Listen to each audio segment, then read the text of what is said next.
पेट्रोलमध्ये ethanol mix केल्यानंतर गाडीचं engine खराब होतं का? तर आपल्या नितीन गडकरीजींनी फ्लेक्स फ्यूल म्हणजे 85% इथेनॉल आणि 15% पेट्रोल असणाऱ्या गाडीचं उद्घाटन केलंय.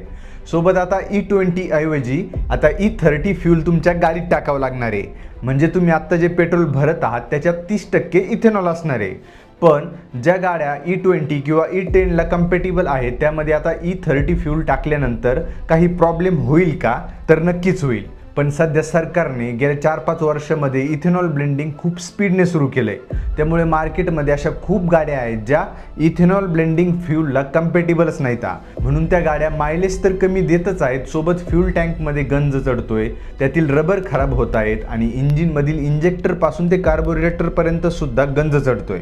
तर काही गाड्या थंडीमध्ये चालू होण्यास त्रास देत आहेत आणि काहींचं तर फ्यूल फिल्टर सुद्धा लवकर खराब होत आहे. आणि हे सगळं E20 फ्यूल आल्यानंतर सुरू झालं होतं. आता सरकार E30 फ्यूल आणतंय, म्हणजे जुन्या गाड्यांचं काय होईल सांगता येणार नाही. आणि या इथेनॉल ब्लेंडिंगच्या पॉलिसीवर सरकारला किंवा नितीन गडकरीजींना सोशल मीडियावर आणि देशभरात अनेक प्रश्न विचारले जात आहेत. जसं की 2003 मध्ये सरकारने पेट्रोलमध्ये फक्त 5% इथेनॉल ब्लेंड केलं होतं.